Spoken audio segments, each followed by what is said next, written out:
ലോകം രാജ്യത്തെ ഉറ്റുനോക്കുകയാണെന്നും രാജ്യത്തെ ലോകത്തെ മൂന്നാമത്തെ സാമ്പത്തിക ശക്തിയാക്കണമെന്ന് നരേന്ദ്രമോദി വ്യക്തമാക്കുന്നുണ്ട്. 78ാമത് സ്വാതന്ത്ര്യദിനത്തിൽ ചെങ്കോട്ടയിൽ ദേശീയ പതാക ഉയർത്തിയ ശേഷം രാജ്യത്തെ അഭിസംബോധന ചെയ്ത് സംസാരിക്കുകയായിരുന്നു അദ്ദേഹം. കേന്ദ്ര സർക്കാരിന്റെ ഭരണ നേട്ടങ്ങൾ എണ്ണിപ്പറഞ്ഞായിരുന്നു പ്രധാനമന്ത്രിയുടെ പ്രസംഗം. രാജ്യം ഒന്നാമത് എന്നതാണ് കേന്ദ്ര സർക്കാരിന്റെ മുദ്രാവാക്യം. രാജ്യത്തിന്റെ വളർച്ചയുടെ ബ്ലൂ പ്രിന്റാണ് സർക്കാർ കൊണ്ടുവന്ന പരിഷ്കാരങ്ങൾ.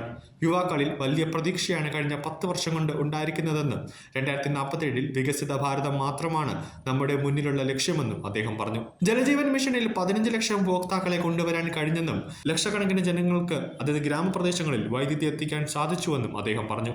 സ്വയം സഹായ സംഘങ്ങളിലൂടെ 1 കോടി സ്ത്രീകൾക്ക് ലക്ഷങ്ങളുടെ വരുമാനം ഉണ്ടാക്കാൻ കഴിഞ്ഞു. സൈന്യത്തിന്റെ പോരാട്ടം യുവാക്കൾക്ക് പ്രചോദനമായി എന്ന് പറഞ്ഞ് പ്രധാനമന്ത്രി ദ്രുതഗതിയിലുള്ള വളർച്ചയാണ് യുവാക്കൾ ആഗ്രഹിക്കുന്നതെന്നും കൂട്ടിച്ചേർത്തു. കോവിഡ് കാലത്തെ സാമ്പത്തിക മാന്ദ്യത്തിൽ നിന്നും ഉയർത്തെഴുന്നേറ്റ ആദ്യ രാജ്യം ഇന്ത്യയാണ്. ജോലിയുള്ള സ്ത്രീകൾക്ക് ശമ്പളത്തോടെയുള്ള പ്രസവാവധി നൽകി. കുട്ടികളെ വിദേശത്തേക്ക് അയച്ച് വിദ്യാഭ്യാസം നൽകാൻ മധ്യവർഗ രക്ഷിതാക്കൾക്ക് സാമ്പത്തികമായി ബുദ്ധിമുട്ടുണ്ട്. അതിനാൽ വിദേശ നിലവാരത്തിലുള്ള പഠനം ഇന്ത്യയിൽ തുടങ്ങാനുള്ള ഒരുക്കത്തിലാണ് നമ്മുടെ ഭാരതം. ഇന്ത്യയുടെ ബഹിരാകാശ നേട്ടങ്ങളെ പ്രശംസിച്ച പ്രധാനമന്ത്രി സുസ്ഥിര രംഗത്ത് കൂടുതൽ സ്റ്റാർട്ടപ്പുകൾ വളർന്നു വരികയാണെന്നും അദ്ദേഹം ചൂണ്ടിക്കാട്ടി. പുതിയ നിയമസംഹിത നിയമവ്യവസ്ഥയുടെ അന്തസ്സ് ഉയർത്തുന്നുണ്ട്. ചെറിയ കാര്യങ്ങൾക്ക് പോലും ജയിലിലിടുന്ന അവസ്ഥയ്ക്ക് മാറ്റമുണ്ടായി. വടക്ക് കിഴക്കൻ സംസ്ഥാനങ്ങൾ മെച്ചപ്പെട്ട അടിസ്ഥാന സൗകര്യങ്ങൾ ഒരുക്കാൻ കഴിഞ്ഞുവെന്നും അദ്ദേഹം പറയുന്നുണ്ട്. ശാസ്ത്രരംഗത്തെ ഗവേഷണങ്ങൾക്കായി 1 ലക്ഷം കോടി രൂപയാണ് നീക്കിവച്ചിരിക്കുന്നത്. 75,000 സീറ്റുകളാണ് മെഡിക്കൽ വിദ്യാഭ്യാസ രംഗത്തേക്കായി മാറ്റിവച്ചിരിക്കുന്നത്.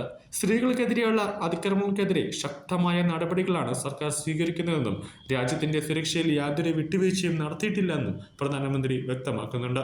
അതായത് ചെങ്കോട്ടയിൽ ഇന്ന് പ്രധാനമന്ത്രി നരേന്ദ്രമോദിയുടെ പ്രസംഗം വലിയ ഒരു പ്രതീക്ഷയോടെയാണ് ഇന്ന് രാജ്യം രാവിലെ മുതൽ കാതോർത്തത്.